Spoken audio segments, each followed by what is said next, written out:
శిష్యులతో కూడి భిక్షాట. ఒకసారి ఆది శంకరాచార్యులవారు వారికి ఆహారం దొరకలేదు. శిష్యుల క్షుద్బాధ చూడలేక ఆచార్యులు అమ్మవారిని శరణు వేడారు.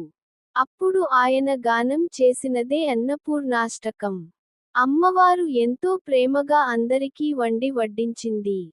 అమ్మవారి అనుగ్రహంతో ఆవిడ చెప్పిన బోధవలన ఆయన ప్రస్థానత్రయానికి భాష్యం రాయడం మొదలుపెట్టారు.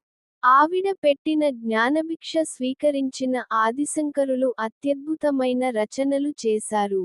ఇక్కడ అమ్మవారు అన్నం అంటే కేవలం భౌతికమైన ఆకలిని మాత్రం తీర్చేది కాదు, జ్ఞాన పిపాసను తీర్చే అమృతతుల్యమైన జ్ఞానాన్ని భిక్షగా వేస్తుంది. ఎలాగైతే ఆకలి తీరి శరీరానికి పటుత్వం వస్తుందో, అమ్మవారు పెట్టిన జ్ఞానభిక్ష ద్వారా ఆధ్యాత్మిక అభ్యుదయం కలుగుతుంది.